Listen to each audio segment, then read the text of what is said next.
Hello, everyone.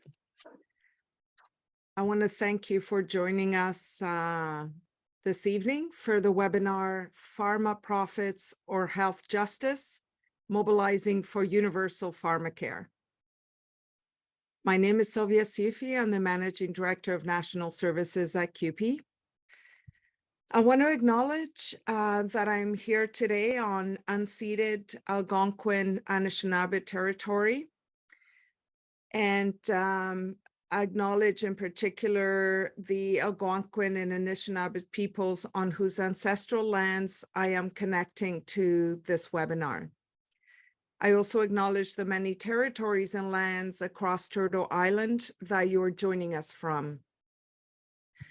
We are honored to be here as guests on this land that Indigenous peoples have cared for and continue to care for. And we invite you to take a moment yourself to locate where you presently live and honor the people of the land. Think of your relation to the place you live, work, and interact. This is our inquiry to honor the past and present and to stay connected to decolonization practices. We also want to take a moment to underline all of the changes, uncertainties, and racism that the pandemic has shown us, and the fact that this situation can have provoked different feelings among all of us. We want to recognize the ongoing fight against racism, and more particularly against anti-Black racism. We want to recognize our willingness to fight against every type of racism in our workplaces, our society, and within our union. We recognize that these inequalities and fights have different impacts on us and on our communities. You have your English and French interpretation set up. And now we have a video welcome from CUPE National President Mark Hancock, who unfortunately was unable to join us in person tonight. Good evening, my friends. Bonjour tout le monde. It's an honor to welcome you tonight on behalf of our 700,000 CUPE members nationwide to this important webinar on the future of pharmacare in Canada. We're living through a historic moment right now, as pharmacare is finally back on the federal agenda, thanks to an agreement between the government and Jagmeet Singh and the federal NDP. And thanks to years of tireless work and advocacy by CUPE activists and by our allies, CUPE members understand the importance of affordable prescription drug coverage. We know that every year, too many folks end up in the hospital because they couldn't afford their medication. We know that co-pays and deductibles can put prescription drugs out of reach, even for those with benefit coverage. And we know that bringing drug and vaccine research, development, and production back into the public sector can save money. More importantly, it saves lives. And that's why creating a national universal pharmacare program is so critical. But what exactly do we mean when we say pharmacare? We mean prescription drug coverage that is integrated into our public health care system. We mean drug coverage that is universal, comprehensive, publicly administered, portable, and accessible. The title of tonight's session says it all, and it lays out the choice that governments and we as society have to make. A choice between profits for pharmaceutical companies or healthcare justice for people. We know that big pharma and insurance companies are pushing to maintain the patchwork of plans that push their profit margins through the roof. The status quo works just fine for them. And they'll do whatever they can, including dipping into their deep pockets to protect their vested interest in the status quo. As union activists and social justice advocates, it's our job to push back and to rise up for health justice. We need to mobilize for a national drug plan that will cover everyone and cost less. That's what we're here to discuss tonight. And I want to thank our amazing moderator and panelists. And I want to thank all of you for being here and for being part of this conversation and the fight. I hope that we'll take this opportunity to listen, to learn, to ask questions, and most importantly, to take action. Thank you all, my friends. Missy. Thank you to Mark for those great welcoming words. And now before we get started, I just want to give you a second to locate the Q&A button on your device. If you have any questions for the organizers or for the speakers throughout this event, don't hesitate to ask by clicking on the Q&A button. It should be at the bottom of your screen, but depending on the device you have, you might need to tap on your screen to find it. But you can use that Q&A and put your question in there at any moment, and we will stop throughout to look at your questions and provide some responses. So I now have the pleasure of introducing you to our moderator for this webinar, Aditya Rao. He's a senior research officer with CUPE, and he's going to take you through this incredibly important event tonight. Welcome, Adi. Bonjour Sylvia, merci beaucoup. Bonjour tout le monde. Bonjour Hello, à tous. Sylvia. Thank you very much. Hello, everyone.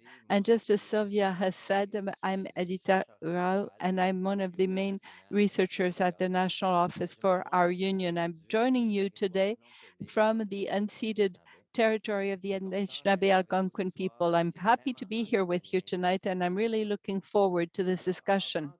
So before we meet our panelists, I would just like to have a mini survey. What is the proportion of Canadians who are worried about their ability to pay for medication within 10 years? I'll give you a few seconds to answer this survey. I don't know if the survey is actually up yet. Here it is. I see it. So we can see that the answers are now coming in. I'll give you just a moment, and you'll see that we are getting varied answers currently.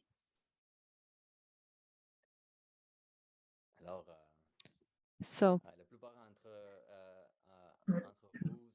most of you have answered, and we see that you're saying that 60% or more are concerned. And the fact is that 44% of people have said that they are concerned about their ability to afford prescription drugs within 10 years, according to an Angus Reid survey in 2020. This is an issue that is, of course, a very serious issue for very many of us. By listening to tonight's discussion, please ask any questions that come to mind in the Q&A tab.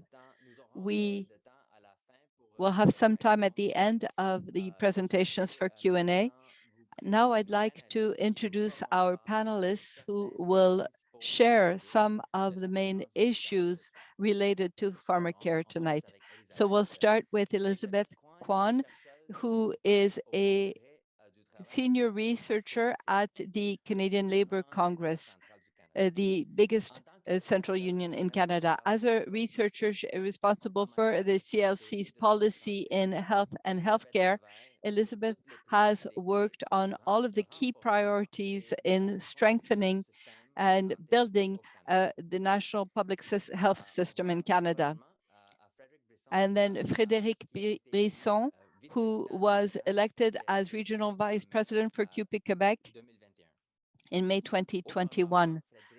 Before that, Frédéric worked in support services for operating room patients for becoming the leader for health and social services for CUPE Quebec. And finally, we have with us tonight Colleen Fuller, who is a researcher, a writer, and an activist who is keenly interested in health and pharmaceutical policies. She is the chair of the Community Center REACH in Vancouver, and she's a member of the Therapeutical Committee at the University of BC. So we are going to move on to the questions now, and we'll start first with Elizabeth. So again, just for the interpreters, I want to ask our panelists to speak a little more slowly than you may be used to. So Elizabeth, we'll start with you. You've been working for a long time within the CLC on the campaign for a national pharmacare program. Elizabeth, why do you think pharmacare is important to you, to workers across the country, and to the public? Thanks very much, Eddie, for the question, and thank CUPE. I want to thank CUPE for inviting me this evening to speak. It is an issue that's close to my heart and that I have worked really hard and have committed a lot of work to in the well, many years, I would say. Why does pharmacare matter? It matters because what we have right now doesn't work. So I know that there's a lot of people on this call, and some may know it and some may not know the information, but right now, if you're in a hospital, your medications are covered as part of your care. But once you're outside the hospital, your medications are your own. You have to find some way of paying for them yourselves. So you can, if you have a private or public drug plan, or you can pay out of your own pocket, or in many cases, it's actually a combination of both. So outside the hospital, prescription drug coverage is really a patchwork, a mishmash of 100 public drug programs and 100,000 private drug programs. So what's the fallout? The fallout is that almost 1 million Canadians actually have to cut back on their food or their heating in order to pay for their medication. And about 1 in 5 people, or about 7.5 million Canadians, cannot afford their medications because they don't have insurance or they're underinsured. So what that means is that 1 in every 4 households, and if you think of, along your street, 1 out of every 4 houses, 1 of every 4 households in Canada actually is affected in terms of not being able to afford the prescription drugs. So let me just be clear that inadequate prescription drug coverage affects everyone in all provinces at all income levels, but it especially affects people who are in low and middle income families, young people, women, newcomers, and racialized people. Now, we know that workers with permanent full-time jobs usually have workplace private drug coverage provided as well. But let me tell you, it's a situation of you get what you pay for with private insurance. And even, beyond that, when it comes to the growing number of gig workers, part-time workers, contract and misclassified workers, they have no insurance to very little insurance coverage for prescription drugs. Now, Canada is the only high-income country in the world with a universal public healthcare system that does not provide universal public coverage for prescription drugs as well. And access to prescription drugs is very uneven across this country. Right now, it's based on your age, your income, your job status, where you live in Canada, and definitely not based on just your needs. This creates unfair and unjust healthcare for people. And to top it off, Canada pays the 4th highest drug prices among the high-income countries in the world, the 4th highest. All of this adds to the struggle that we face with affordability and making ends meet every day. That's why we must fight to bring in universal public pharmacare immediately. With universal public pharmacare, we will get savings like Mark had mentioned in his welcome video.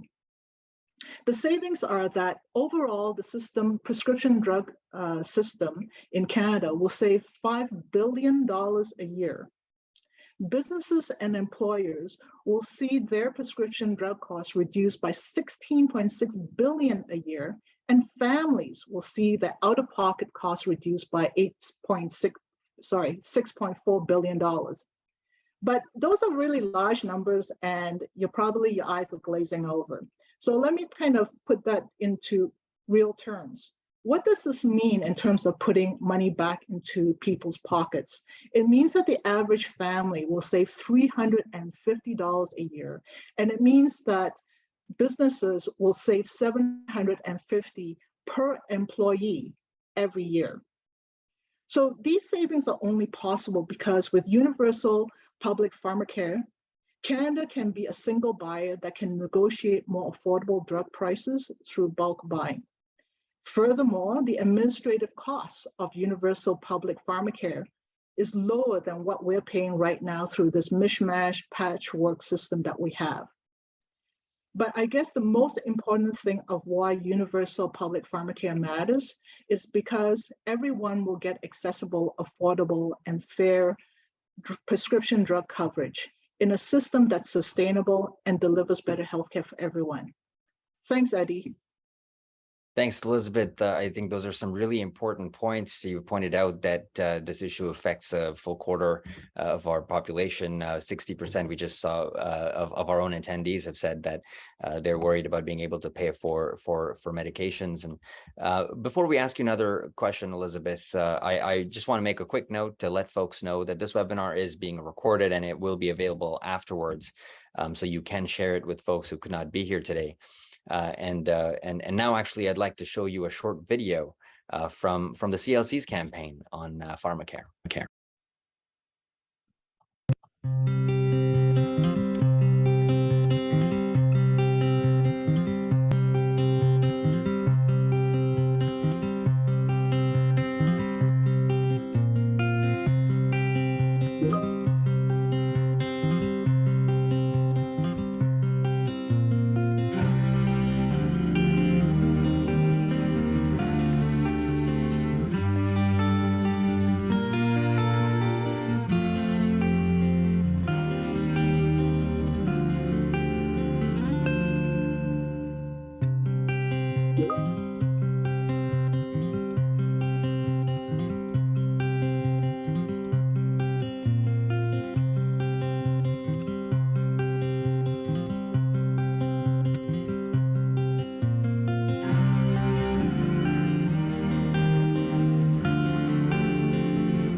Wow, thank you for sharing that stuff, that video, Elizabeth. That was such a powerful video that the CLC has put together. I'd like to ask you, pharmacare has obviously been a priority in the past, but nothing has happened. And what has changed now, and what are your thoughts on the political moment that we're currently experiencing, and what that means for the future of pharmacare? Thanks, Eddie. Yes, as much as I can say, I like those videos. They always choke me up a little bit every time I see them. As to your question about, kind of where we are now, I would say that we're living in really kind of unprecedented times. And I'm going to kind of put a few things together. So the first thing I'd like to say is that, we are living through a lot of social and economic volatility in Canada and globally. The combination of the pandemic, the unprovoked war in the Ukraine, climate change, and, all the issues with supply chain disruptions. And in the last 2.5 years of the pandemic, we have seen that there have been many job losses. And with job losses comes people's they lose also their private drug coverage with that. So I just want to kind of say that, we are living in very tumultuous times right now. Secondly, high inflation has us by the throat. Affordability issues are real, and it keeps many of us awake at night worrying about how to make ends meet and keeping ourselves and our family healthy. Now, to address inflation, Bank of Canada keeps raising the bank rate, so the interest rate, to slow down the economy.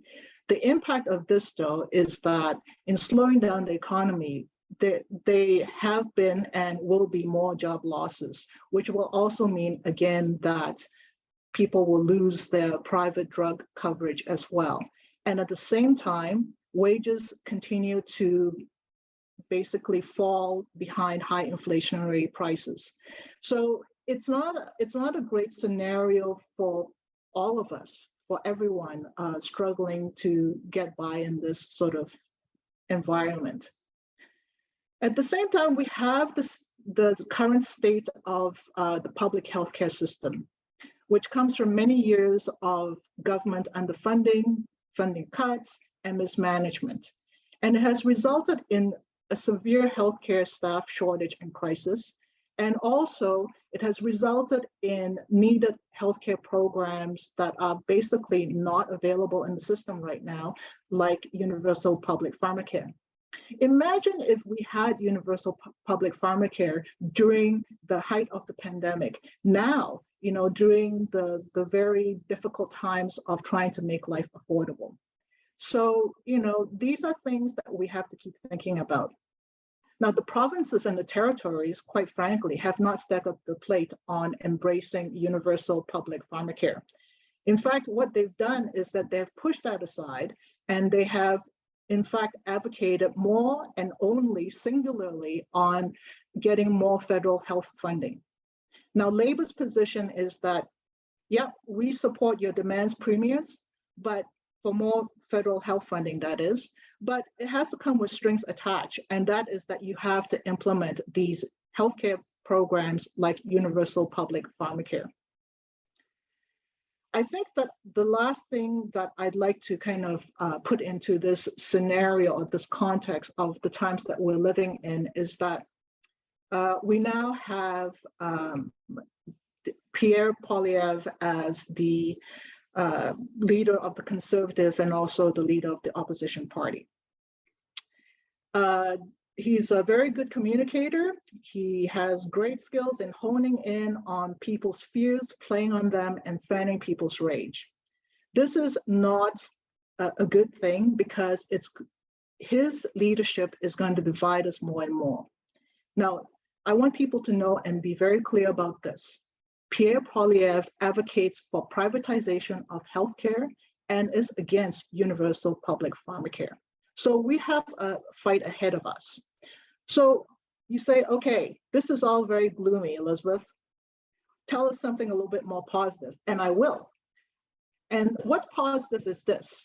In 2019, there was a report from the Advisory Council on the Implementation of National Pharmacare, or what we call the Hoskins Report. It has laid out timelines to implement universal public pharmacare. It has, laid out some of the things, the pieces that need to come into place to make that happen. The government, since then, has put in a few pieces, like the transition office of the Canada Drug Agency, and also have looked at developing a small list of drugs. The problem is that these two things happened and operated outside of what was actually prescribed in the report, which was very disappointing because de facto that just meant that nothing was done to move universal pharmacare forward, really. But there was hope, and Mark mentioned this. There's hope because there's an opportunity now to fight and win universal public pharmacare. And that's because of the confidence and supply agreement between the NDP and the Liberal government. So Now, with that agreement, pharmacare is back on the table. And in fact, we have the agreement specifying that there will be a Canada Pharmacare Act by the end of 2023, which is end of next year. And that by 2025, the National Drug Agency would develop a national formulary of essential medicines and, bulk buying plan. The only caveat I would say to my happiness in this piece of news is that I wish that there was a more specific commitment in writing in the agreement that pharmacare would be universal and public. And that's where you come in and where we come in. I think that this is a moment for all of us to fight and push for universal public pharmacare, push back against the big pharma and big insurance and some of the people who just want to keep us where we are, paying very high prices, not getting good, equitable, accessible coverage for prescription drugs. We need universal public pharmacare for the protection of our health, to strengthen our public healthcare system, and also so that we can have justice in terms of health for everyone in Canada. Thanks. Thanks, Elizabeth. I couldn't agree more. Those are some really important points, and I think you make a really good point for there's really cause for hope rather than concern now, especially with the confidence supply agreement. We've seen what that can deliver just today from the announcements that we heard with dental care and with the Canada Housing Benefit and the GST tax credit. I do have a video question from a CUPE member for you, Elizabeth. Pam Parks, a member of the CUPE Healthcare Committee. So I'm just going to ask for that video to be put up.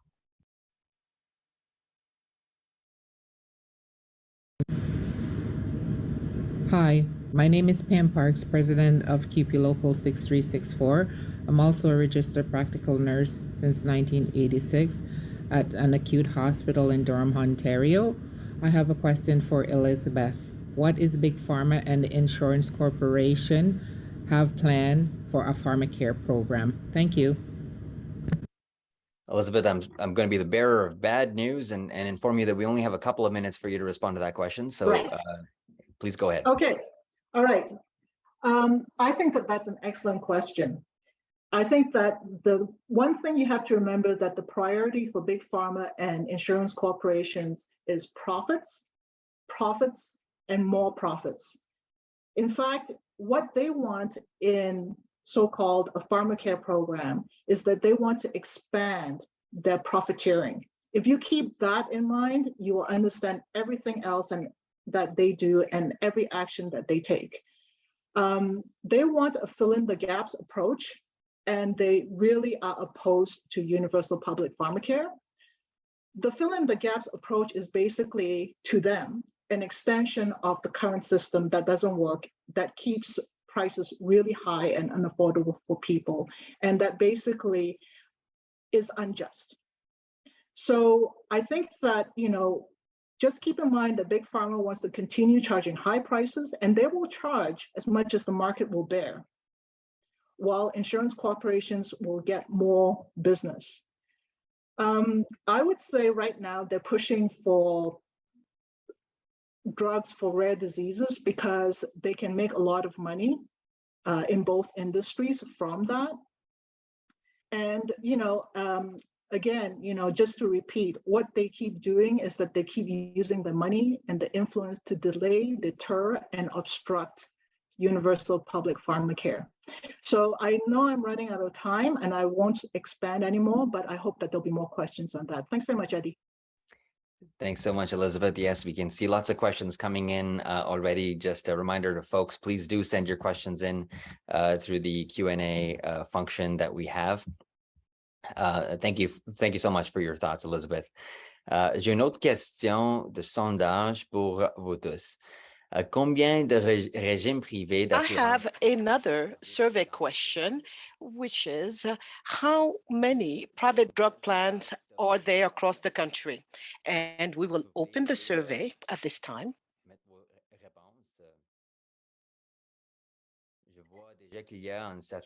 I see that there are certain replies at this time.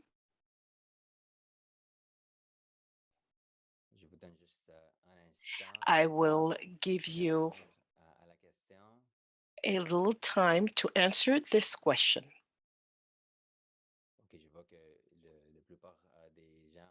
And I see that most of our attendees have answered,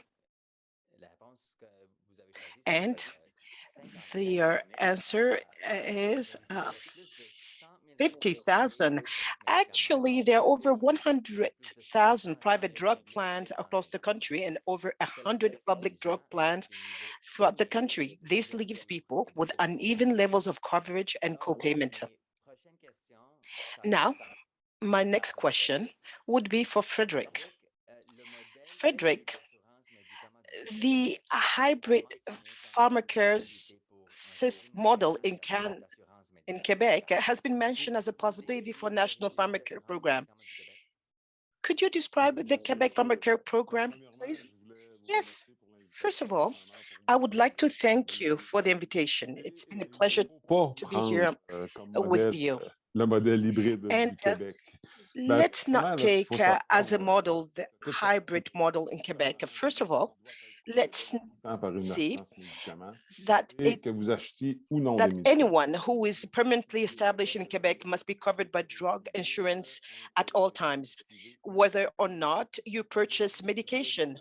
So there are two types of plans in Quebec, private and public. Private plans offered by certain employers, unions, associations, and professional bodies, whereas the public plan is offered by the Régie de l'assurance maladie du Québec, Revenu Québec, and collects this premium from your income tax return. If you're eligible for a private plan, you're required to enroll in it and to cover your spouse and children if they are not already covered by such a plan. Further to that, as soon as you have a group insurance and you work 15 hours, you must absolutely subscribe to it. And to be eligible for the public plan, you must reside in Quebec within the meaning of the health insurance plan, not be eligible. And as I said, you cannot choose between a private plan and a public plan. The only exceptions to this rule are eligible minor children in Quebec and persons 65 years of age or older. Furthermore, you are not allowed to have no drug coverage, even for a short period of time. And the public plan, well, covers prescription drugs, and you can find them on the list of medication published on the RMQ, WWRMQ, Government of Quebec. I would certainly ask you if you can speak slower for the interpreter. Well, thank you for drawing my attention to that. Yes, I will be careful. And yes, I will be careful. What is important to know for Quebecers is that medications that are bought outside of Quebec are not covered. Therefore, you're recommended to have a travel insurance when you travel outside the province. It is also important to know the costs because there are some costs to these public services.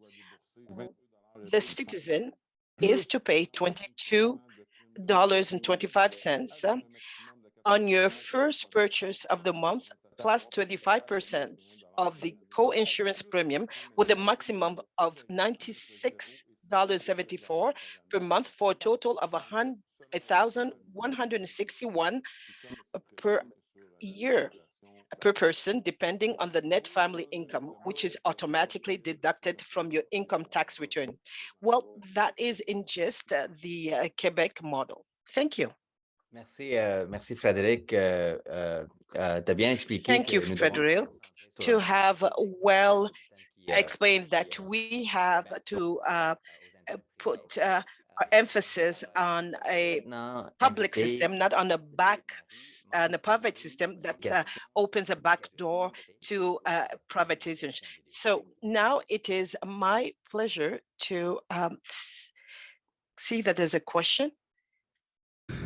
Bonjour, mon nom est Maxime Sainte-Marie, je suis président du Conseil Hi, provincial des my enfants name is Maxime ouest du Sainte-Marie. Québec. Ma question I pour Frédéric am est la a suivante. president Quels sont on les healthcare défis du issues at modèle CUPE. hybride au Québec? My Merci, Frédéric. questions is Alors, what quelles is sont les about limites the hybrid questions? du What are the Québec? limits of the Vas-y. hybrid system in Quebec? So, well, thank you very much, Maxime, for your question. Today, the hybrid system no longer meets our collective needs, particularly because of issues of accessibility, equity, and cost control. The public plan is financed by the government as well as by the premiums, deductibles, and co-insurance of the insured person. This does not include the premium, which can be as high as $710 per year, and which represents $1,871 per year. This is a huge burden for the less fortunate, as Elizabeth said previously. Private plans are funded by employers and employees, and that regardless of their ability to pay. Because of the requirement to join their viable private plan, some people, particularly part-time workers and retirees, might find themselves paying a disproportionate amount of their income for insurance. Let's take an example with a childcare worker. The vast majority work less than 20 hours and earn between $22 and 26 hours an hour. If we were to do a quick calculation, this will give us $1,450. Insurance premium, if we're talking about a single parent household, they are to pay the family premium. This will cost them 140 per paycheck, and by that 280 per month. And with that, they have rent, gas, food, and 20% for medication that they have to pay, where very little is left to take the children to the movies and to enjoy life. And in addition, the variety of plans in place means that some people have much better coverage than others. Let's take, for example, a public sector employee working in the education sector, for example. The employer pays about 20% of the premium here in Quebec, while on average, private employers pay 50%, some would pay 80%, others would pay 100%, although this is quite rare. The current hybrid system has a real impact on drug prices and limits our collective ability to control the growth of total drug spending. We're talking about public and private spending. Group insurance premium increases, purchasing power decreases. In the hybrid plan, there are multiple payers: the public, private drug plans, and individuals. This multi-payer increases administration costs and reduces purchasing and negotiating power in pharmaceutical market. As a result, drug prices are among the highest in the OECD countries. Here in Quebec, I should say that we have some of our bargaining agents that are bargaining with pharmaceutical companies to reduce the amount. So imagine if we did not have those people, how could we control the really control the amount? Because the government would limit our ability to negotiate this amount. Let's say if we're talking about a medication called Effexon, instead of paying 100 Effexon, if we were to pay 300 million Effexon, well, we would have a better price. We would say we want to pay to buy 300 million pills, and we want at this price. Otherwise, you won't be able to sell it in Canada. We are second behind the USA, and Canada is third in these expenses. In 2014, total spending on pharmaceuticals prescription and non-prescription was $1,087 per person in Quebec on average. In the rest of Canada, the expenditure was $912, while the median for all OECD countries was $603, or 45% less than in Quebec. This is a very worrying situation. We said that there is room for improvement. This is why we believe that there is a room for universal drug insurance plan and above all single bargaining agent. Well, if we see here, for example, in Quebec, you would see two people that will enter a pharmacy, they would leave with different invoices. One would be covered by a private insurance, the other one by a public one. Any prices will vary according to pharmacies. Last summer, here in Quebec, we did conduct a survey towards our citizens, and 11% told us that they did not pay medication because of drug costs. 21 admit to skipping a dose or cutting a dose in half to save money. 43% consider that the cost of medication has a very or fairly important impact on the budget. This is pretty much the main survey, the same numbers, I'm sorry, as we've seen in the surveys in the rest of Canada. And well, 80% do believe that such a plan would improve the health of all, isn't it? For the Quebec politician who are in election campaign right now, I would say that 71% of Quebecers agree that the establishment of a plan should be an issue in this election campaign. 73 of Quebecers are in favor of setting up a universal drug plan, and 77 would like the Quebec government to work with the Canadian government to set up such a plan. I love this number because when we meet politicians in Quebec, we're often told it's not up to Justin Trudeau to tell us how to take care of our healthcare or of our health insurance in Quebec, just send us the money. But I would tell them that 77% of Quebecers would want you to collaborate with the federal government. So I think that is all, Adi, and I thank you. Thank you, Frédéric, to underscore this important issue that people have to choose between rent, food, and medication. You're absolutely right. We have to take our bargaining power. This is why we're here today to fight. And I would like to ask, what does CUPE Quebec and FTQ do to ensure a public insurance and with a single payer? And I should say we only have 3 minutes left. Well, I will be brief. Well, we do the same as we're doing today. We go everywhere we are invited to talk about a public and universal drug insurance plan. We meet our natural allies such as UMQ, Union of Municipalities in Quebec.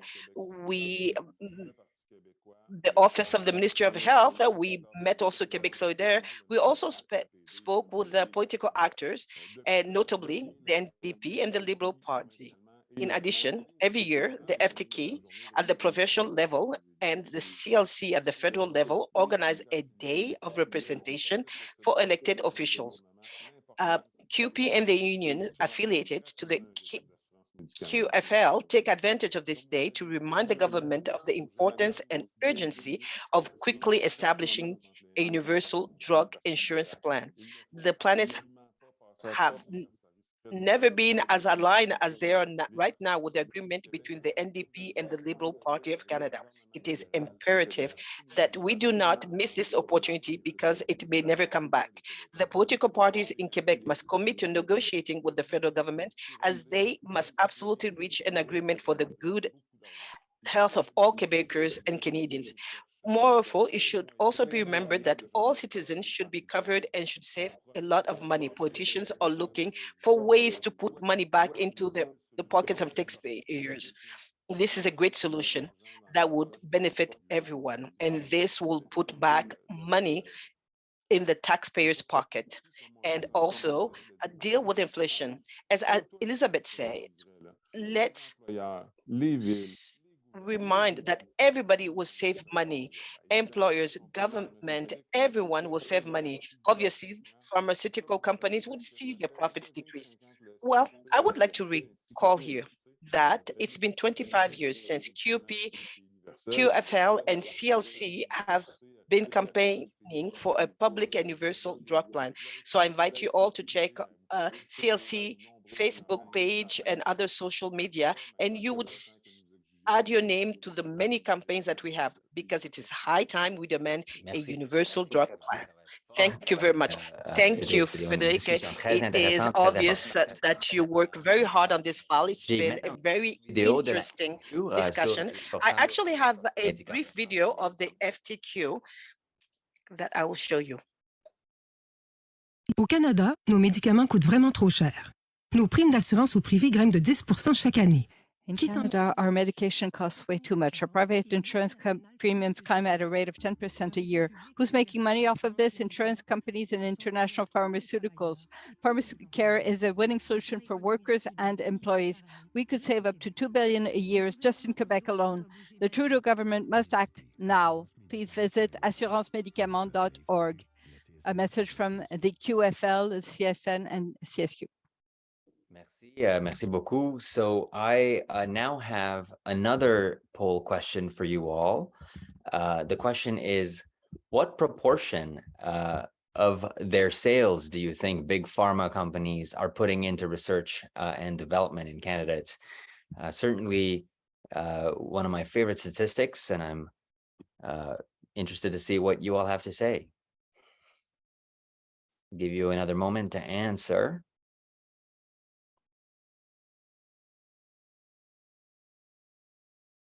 I see that most of you have answered, so I will let the cat out of the bag and let you know that despite brand name drug companies committing to direct 10% of sales towards R&D, drug companies with patents only put 3.4% into R&D in 2020.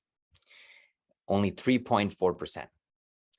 So remember, if you have any questions as you listen to the discussion, please enter them in the Q&A.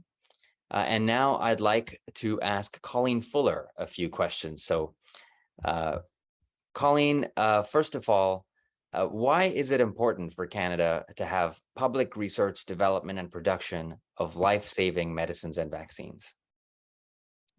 Thank you. And thank you for inviting me. I've really enjoyed the discussion, Frédéric and Elizabeth. These were fantastic presentations. When I saw this question, my immediate response to it was because the pharmaceutical industry is so corrupt and so focused on profits that that they don't deserve to be involved in manufacturing in any way. They haven't met the needs of people either in Canada or internationally, and they have played a negative role in assuring access to medicines and vaccines. But actually, and that is true. I would never I would never say differently.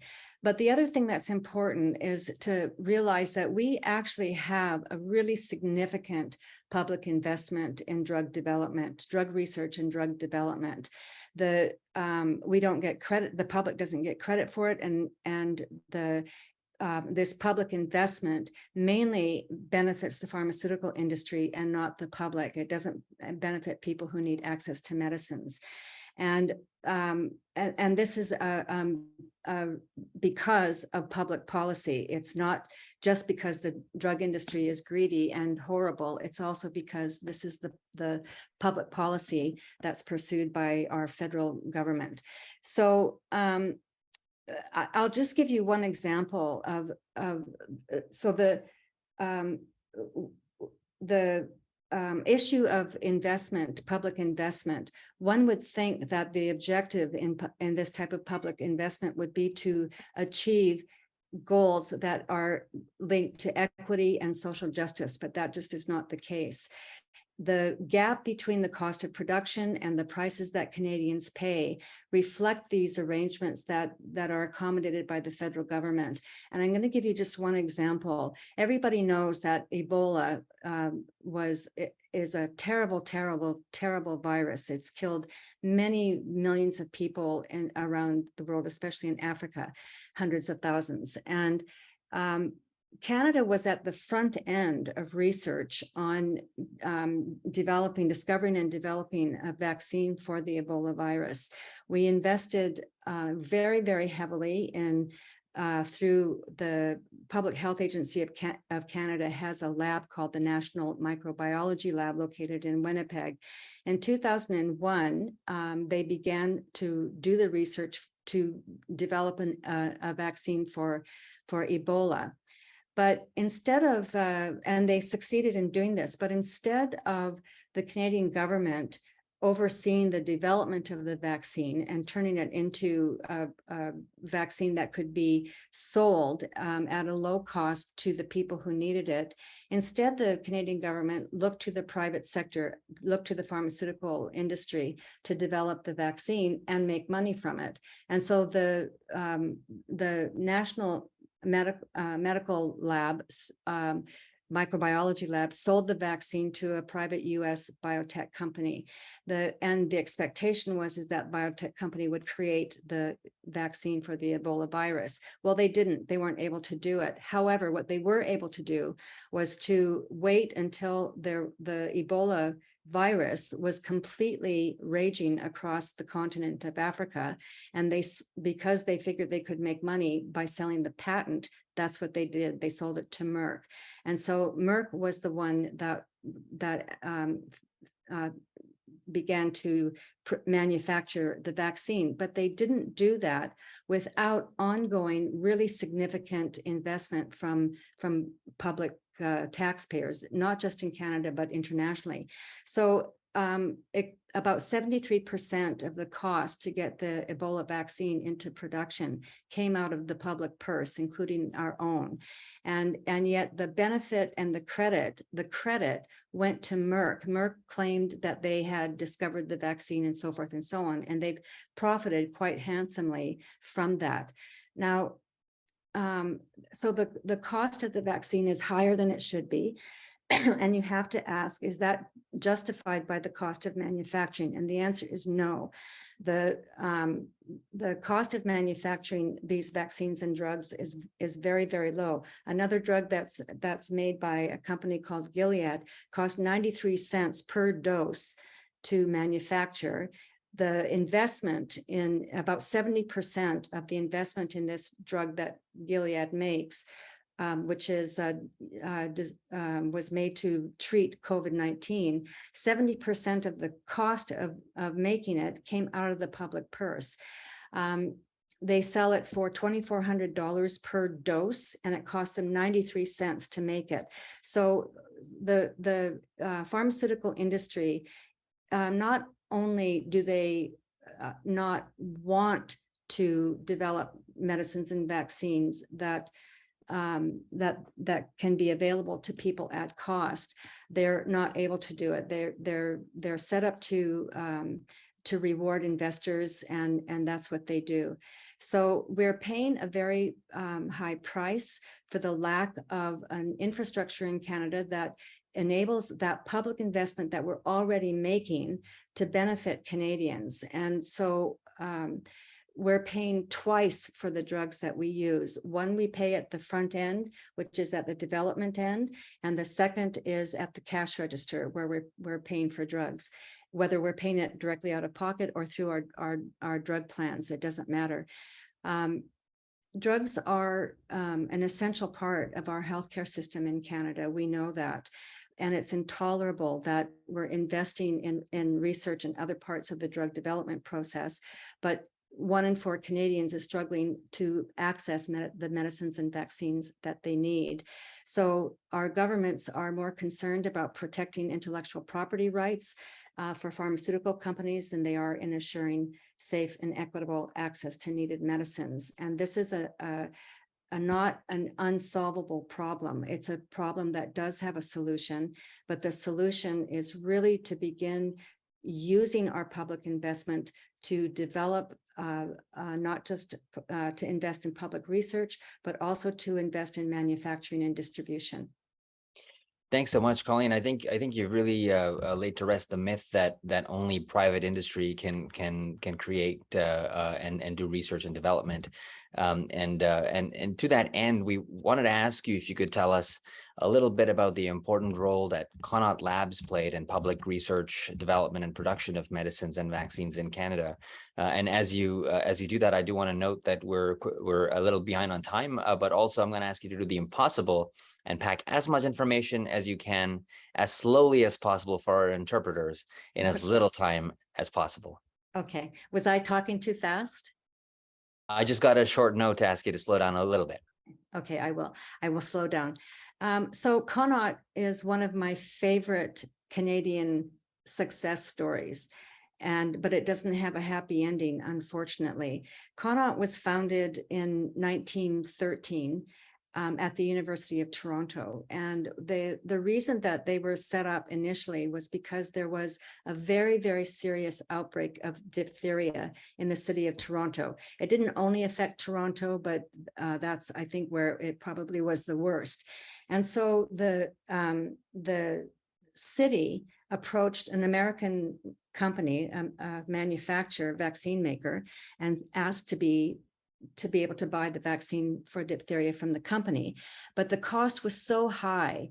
And of course, there were no drug plans in those days. And so the cost, it would cost families typically about 2 weeks worth of wages to get one dose of the diphtheria vaccine. So this was just not doable. And so the city approached the University of Toronto and asked them to help. And so the university established Connaught Labs. They produced the diphtheria vaccine, and the goal of the founders of Connaught was to be able to produce vaccines and medicines for Canadians at cost. And so that's what they began to do. In 1921, very, very importantly, Connaught was where insulin was discovered, and insulin is considered to be one of the most important discoveries in human history. It's to have saved millions upon many, many millions of lives around the world. So this was a contribution of our country to the world of medicine, really. The other thing that Connaught did was it took the royalties. They licensed manufacturers around the world to produce insulin. They took the royalties. They charged a very, very small royalty on the licenses, and they used those royalties to create the first public funding for academic and scientific research in Canada. So a lot of the early research for medicines in Canada was funded through our publicly owned manufacturer, a very, very important point to remember. They also, because they supplied the vaccines and medicines at cost to provinces, they helped support the creation of provincial drug plans in Canada. And so in BC, we have our program is called pharmacare, and it was made possible because they were able to afford the products that were produced by a public manufacturer in Canada. This is not happening now. Obviously, in 1984, Connaught was bombarded by neoliberalism and austerity and privatized by the Mulroney government, the conservative government of the day. At the time that Connaught was privatized, the amount of money, sorry, I have this somewhere on my notes and I can't remember exactly what the figure is. We spent about 20% of the drugs and vaccines that Canadians used were imported. And today it's about 85%. So that meant that not only were we saving money because of the low cost of production, the sale at cost of drugs and medicines, so individuals were saving money, but we also were not buying on a very, very costly international market. So this is obviously of interest and benefit now. And in fact, because of this history, there is more and more interest in Canada now, particularly given the experience, the horrible experience with the COVID vaccine and getting it into Canada in the first place. There's been more discussion about actually setting up a public manufacturer. Thanks, Colleen. It sounds like when a publicly owned facility makes money from royalties, that money goes straight into research, and when a privately owned facility makes money from royalties, that money goes to buy a yacht. You got it. So as we move on to the next question, we have a video question from Monica Thiessen, a member of CUPE's Healthcare Issues Committee. Hi, my name is Monica Thiessen, and I'm a Regional Vice President of the Hospital Employees Union. My question for Colleen is, how would public research, development, and production of drugs and vaccines support public pharmacare in Canada? Well, one of the positions that is currently being taken by the pharmaceutical industry is that they will support national pharmacare if all of their drugs are listed on the drug list for the National Pharmacare Program. And that means that they will want to supply their most expensive drugs to the pharmacare program. And if they don't get the cost they want, they won't supply them. That's how they behave everywhere.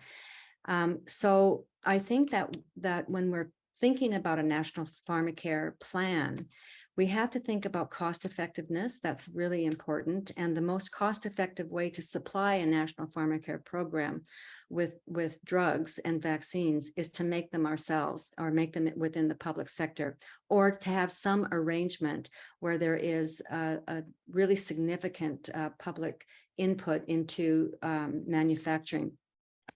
And the only way I think that will happen is if we own the manufacturer. So that's one thing. We have lost during the last year, 2 years in particular, a really major battle with the pharmaceutical industry, and that's around the control of prices on drugs. We have a mechanism, the price review, the Patent Medicines Price Review Board, which has the job of overseeing, ensuring that we're not paying unfair prices for pharmaceuticals. They don't do a very good job, and one reason is because it's been a weak mechanism to do that. The Health Canada decided to do a review of the guidelines that govern the Price Review Board. They came up with some, they reviewed it, the Price Review Board revised their guidelines. They were quite good. I was surprised. A lot of us were surprised. But the industry said if the guidelines are implemented, we will not introduce new drugs to Canada. So this scared people, obviously, because access to new drugs is just as important as access to old drugs. And so the Health Canada backed off. They backed off 3 times. They said they would postpone the introduction until they could have more discussions about them and so forth and so on. They did have more discussions about them. It went on and on and on and on. And in the end, they have basically scrapped the guideline, the revised guidelines. And so we are less protected or from high prices than other countries. This is a reason why we also need national pharmacare and why we need national and public manufacturing of medicines. We have to have control over drug prices. If we don't, it will be very, very difficult to successfully fund a national pharmacare program. Well, Colleen, thank you so much. That's all the time we have for the panel discussion portion, and we do have a Q&A session coming up. So, folks, if you have questions, please do enter them in the Q&A. We are seeing so many great questions come in, and we can't wait to get to them. Now, we do have a special guest with us. On a avec nous notre invité spécial. We have a special guest, Don Davies, who is an MP from Vancouver, Queensway, and the spokesperson for the NDP in healthcare matters. So he's going to say a few words. Don? Well, hello, everybody. I'm sorry I joined you a little bit late. It's been a bit of an exciting day with our announcement today on the first interim measures towards to national dental care. So I want to start by thanking CUPE in particular, and frankly, the trade union movement in Canada, because we're not where we are today, which is having a real discussion about pharmacare and perhaps having the historic opportunity to make it a reality without the many years of advocacy and activism and lobbying and education of CUPE and other unions in this country who have carried the torch for this long overdue measure. You know, I like to start my discussion about our public healthcare system by going back to 1964. There are some similarities really to then and now. But 1964, of course, is when we had a conservative prime minister, John Diefenbaker of all people, who appointed Justice Emmett Hall to look into the public healthcare system and the different issues, because there was pressure from the NDP at that time, and following the successful introduction of public healthcare in Saskatchewan. And I think Mr. Diefenbaker was surprised, because I think when he tasked Justice Hall with studying this, he thought that maybe a report would come back that recommended for a private system or a hybrid system, but instead, after looking at the evidence in a very intellectually honest way, Justice Hall recommended public healthcare system across this country, and not just for physician care and hospital coverage that had been in place in Saskatchewan, but frankly for comprehensive coverage, which included prescription medication, dental care, and other forms of healthcare. Now, at that time, the last time Canada had two consecutive minority Liberal governments, that was 1963 and 1965, that's when we got Medicare. It's when we got the Canada Pension Plan and Old Age Security as well, among other things. So you fast forward to 2019 and 2021, and what do we have? We have two consecutive Liberal minority governments where the NDP holds a balance of power. And so I think, as Monsieur Brisson said, it is absolutely a historic opportunity to seize the moment and to make that happen. And so, in fact, that's what the NDP did do.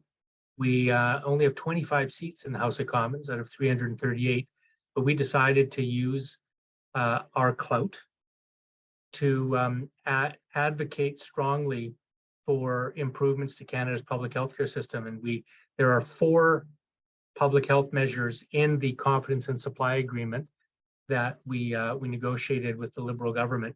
And one of them is pharmacare, of course, and that is to pass a Canada Pharmacare Act by the end of 2023, and then to bring in a national formulary for essential medicines and a bulk buying program through the Canada National Drug Agency by the end of the agreement, which is June 2025.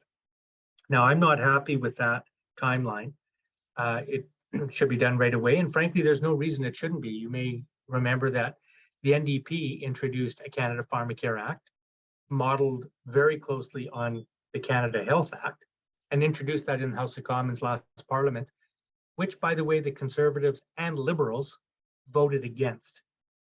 So where I'll end this piece is to tell you that we're actually sharpening our message now as New Democrats and our leader, Jagmeet Singh, and we're talking the truth here, that we forced the Liberal government to bring in national pharmacare and to start the early stages of national dental care, because they wouldn't have done it on their own. And this is what I think Canadians want. It's what they need. And it's the historic example of what can be accomplished when there is a strong New Democrat contingent in Parliament, where we're pushing to expand, strengthen our public healthcare system, which is long overdue, and I think Canadians really want. Thank you so much, Don. We are truly at a unique moment in time, and I really hope that we can make this happen. And we would not be able to make this happen if it were not for the steadfast advocacy and work that you are doing in the House of Commons and your colleagues are doing in the House of Commons. So thank you for that. We are now going on to another poll question. And so please, again, don't forget to put in your questions into the Q&A box. So we're at another poll question, and the question is, what proportion of Canadians do you think support the idea of a national pharmacare program? Now, our brother Frédéric has already given you an idea of what that number might be. So please do answer this question and take your wildest guess. We can see the numbers coming in, and more than half of you have responded, and I'm happy to say that most of you have responded correctly. A 2020 poll found, in fact, that almost 9 out of 10 Canadians support the idea of a national pharmacare program. That's 86% to be precise. Nearly 9 out of 10 Canadians support this idea. So clearly the support is there. People want this, and so it's really just now it's time for action. So we've put a link in the chat to a letter that you can send to your member of parliament right now. If you're on a phone or a tablet or a device that makes it difficult to do so right now, don't worry. We will send the link following this event. As Don said, the NDP has tried to put this bill forward already, and it was voted against, and our elected representatives need to hear from all of us to make this happen. So please do take a moment and click on that link and send that letter. We have a few more minutes for questions, so please enter any questions you have into the questions and answers pane. And now I have a question from Teresa Gillam, a member of CUPE's Healthcare Issues Committee, to start us off. Hi, my name is Teresa Gillam, and I am president of CUPE Local 4935. My question for the panelists is, what is the big pharma and insurance lobby doing to get the pharmacare program that they want? And what can we do to counter that? Thank you for that great question. And so as we go to get some responses, please don't hesitate, panelists, to also reflect on some of the things you heard each other say in the last round while you answer this question. So we'll go in reverse speaking order this time. Colleen, we'll start with you. Do you have any thoughts on that question? Well, the pharmaceutical, I'm not so familiar with what's going on in the insurance side of things, but the pharmaceutical industry is, they're basically bullies. And one of the things that they are doing is if they don't get what they want, they always threaten to withhold a drug. They've done this on more than one occasion.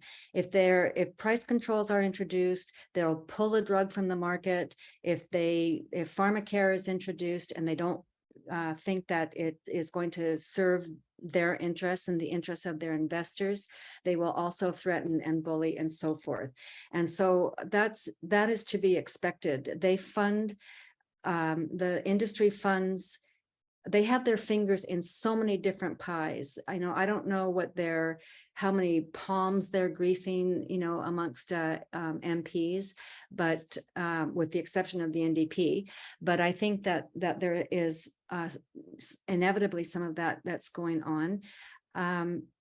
I think that during the threat to withhold the COVID vaccine, when this big fight was taking place around price controls, really, I think, was a wake-up call for a lot of people.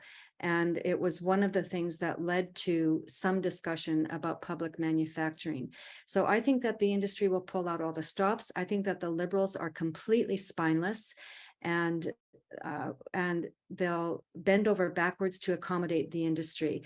In fact, they've already done that. Sanofi, which is, one of the big pharmaceutical companies, which is the company that ultimately acquired Connaught. So this company that was a public manufacturer is now part of this global empire called Sanofi Pharmaceuticals. And we just gave them almost $500 million to set up a facility in Toronto to produce what? Flu vaccines, which are not exactly in short supply. So I think that the government will do whatever they can to accommodate the industry on national pharmacare. And so we shouldn't be surprised. And that is also why I think that we need to really up the calls, increase the calls for a public manufacturer. Thanks, Colleen. Great points there. There's certainly the profiteers are not going to stop at anything in order to make a quick profit, and certainly won't let a good pandemic go to waste either. Frédéric, je passe la parole à toi. Est-ce que tu as quelque chose à ajouter? Frédéric, you have the floor. Do you want to add something? Yes. Have you given me the floor? Okay, I didn't hear that. Well, thank you very much. Well, I believe that Connie has well answered this question. We know that big pharma make enormous profit. And why doesn't the government wear their big pants and stop all this and start a universal regime? Well, it is sure that the government gives a lot of funds to big pharma for research, but what happens is that those companies turn around and sell to us medications triple the price. But I believe that universal pharmacare has said previously is something that we need. It has been said also that we get threatened by these big pharma, as Colleen said. And I believe when we are dealing individually with them, it's difficult. That's why we really need a universal pharmacare. I believe that is very important. We have an agreement at this time between the NDP and the Liberals. Therefore, it is time to do that, and for the good health of all Canadians, because we see there's nothing that will stop a big pharma. They're just looking at making benefits at all costs, and we have to stop that. Thank you. Elizabeth, we don't have a ton of time, but please, do you have anything else to add? Sorry, did you say me? Yes. You just kind of, I don't know what happened. Anyway, yes, I do have something to add. I say that big pharma is called big pharma because they're big, deep pockets. Big insurance is called big insurance because they're big, deep pockets. They have many friends, they have much influence. None of us collectively can beat that. So let's not kind of go head to head on those accounts. Is there something else I can help with? You see, something has gone wrong somewhere. It's saying, Elizabeth, it's time to go to bed. No. What I want to say is this. To everyone on this webinar, be an activist. Go out there and fight for universal public pharmacare. Fight it with your union brothers and sisters. Fight it. Join our campaigns. Join the CUPE. Join the Canadian Labour Congress campaign. Work with the NDP. Just be active, be loud, and be sure that your MPs and the ministers hear you loud and clear that this is what we want. We want a universal public pharmacare. Because, you know, folks, politicians, sorry, Don, politicians depend on votes to get their jobs. And we really need to work that. We really need to say, look, you know, whatever your other considerations, but for big pharma, big insurance, fine. But in the end of the day, we are going to work for what we want, universal public pharmacare, and that's where our vote is going. And, you know, you make the choice, you know, you make the choice that this is where we're going to go. I have to say, I want to take this very small moment to thank Don and the NDP, because without the agreement, pharmacare would not be back on the table. And so, you know, much gratitude to your work, Don. Thank you, Elizabeth. Don, I don't know if you want to add anything, just a couple seconds. Very briefly, I would say that one thing that I think is particularly offensive about what pharmaceutical companies do is they abuse and misuse and exploit patient groups. You know, patients are very vulnerable. If you had a sick family member or sick child and you want access to a medication, I have seen big pharma, as Colleen pointed out, threaten to withhold medication in the Canadian market as a way of blackmailing Canadian policymakers. And one thing I would add is Canada has this power. It's called compulsory licensing. And it's a power that we've held through all trade negotiations. God knows how we managed to hang on to it, given the people negotiating them.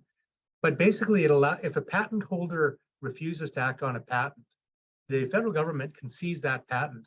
And you know, a new Democrat government would not hesitate to use that power, where you say to a pharmaceutical company, if you have the exclusive right to manufacture something that the public has granted to you, and you abuse that process by using patients as pawns to try to extract, you know, economic concessions, we'll take that patent back and we'll produce that drug publicly, which we should be doing anyway, by the way, as Colleen pointed out, and for the good of patients. And that's something I think I find particularly odious, is preying on patients' vulnerabilities and frankly, funding them.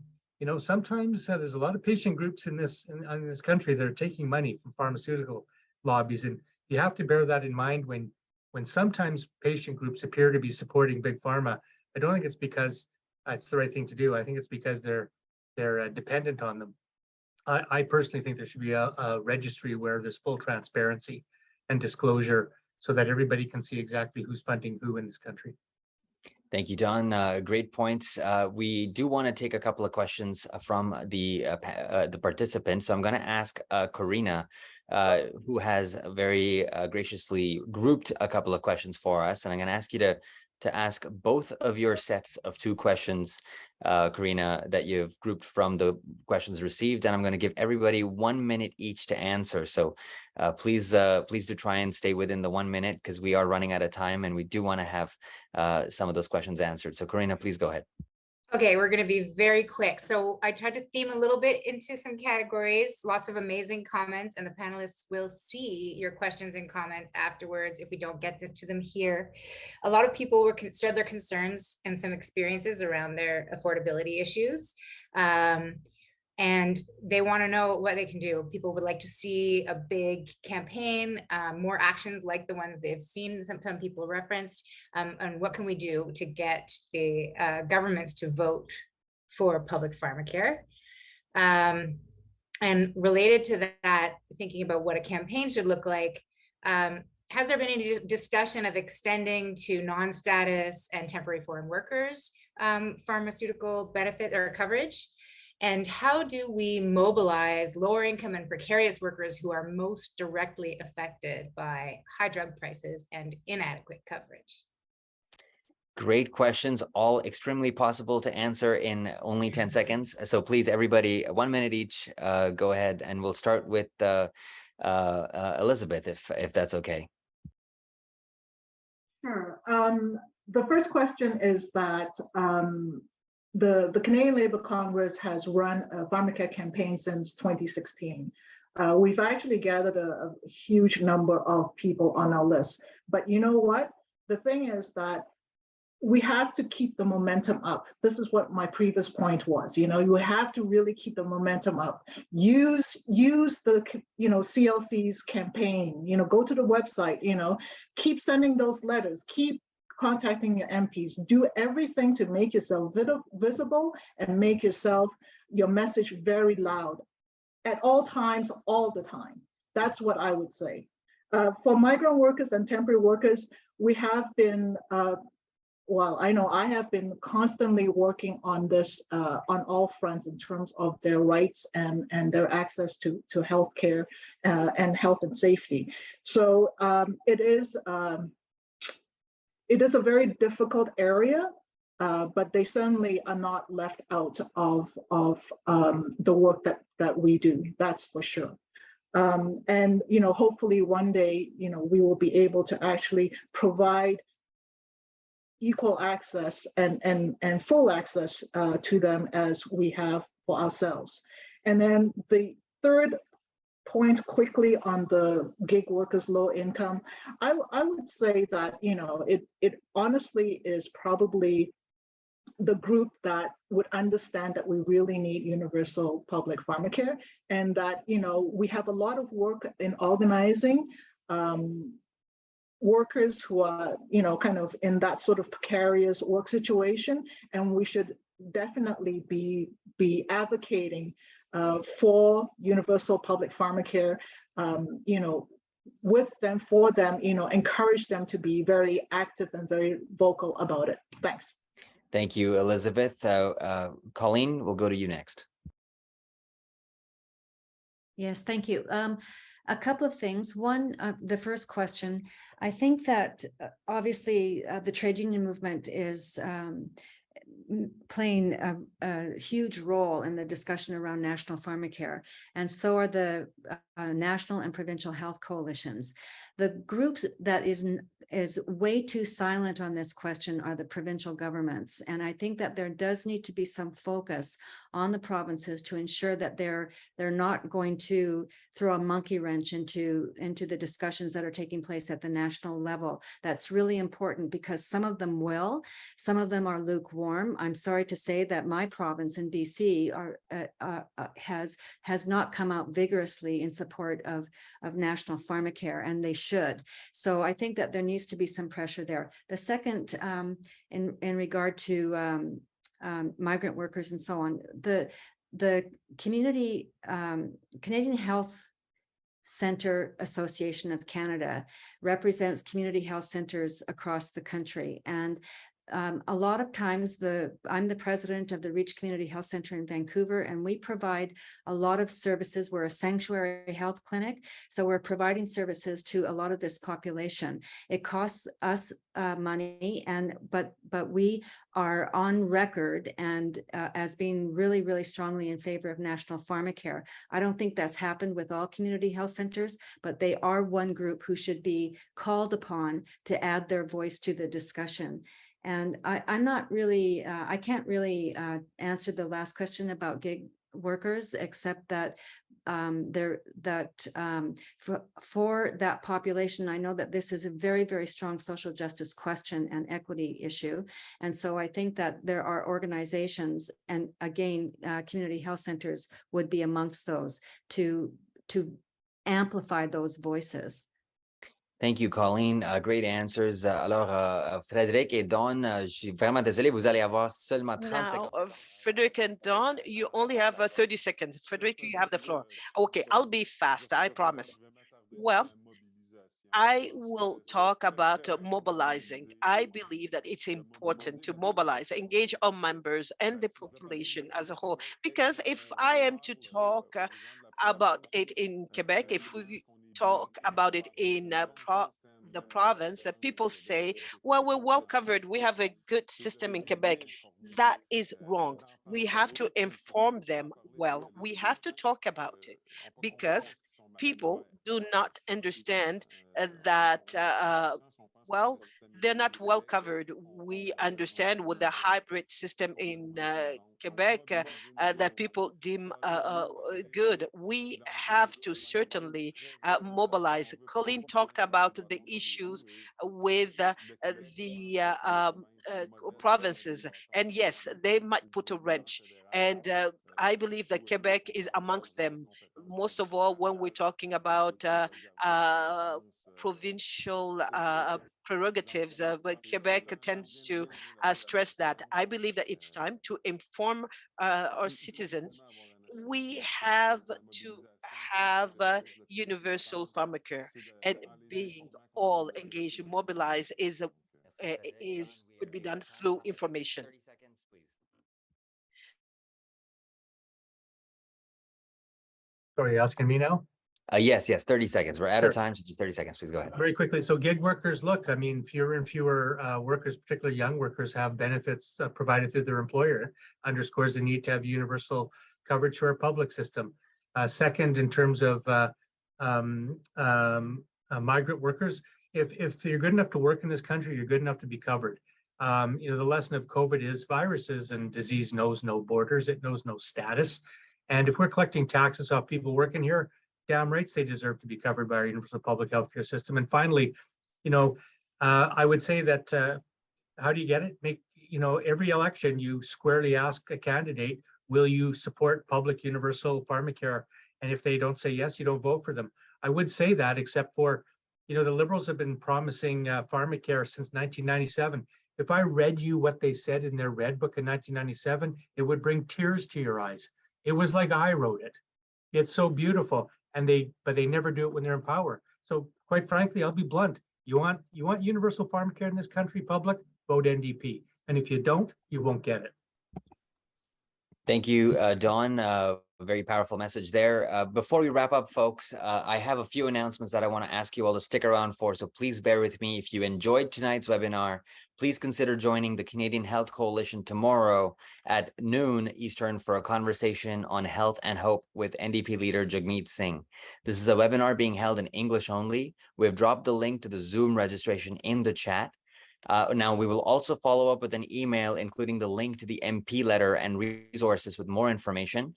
It would be great if you could spread this to your network so we can get the message out far and wide.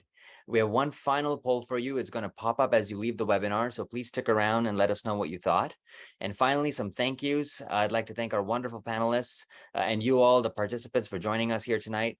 Also like to thank the endorsing organizations, the Canadian Health Coalition, the Canadian Doctors for Medicare, and the Council of Canadians. And we'd also like to thank our simultaneous interpreters, Pamela Cousineau and Saran Touré, ASL English interpreters, Angie Tepet and Gloria Brifoglio, and our real-time captioners, Kim Johnson and Christophe Bolduc. I hope you all enjoyed the webinar. Thank you once again, and I wish you all a very good night.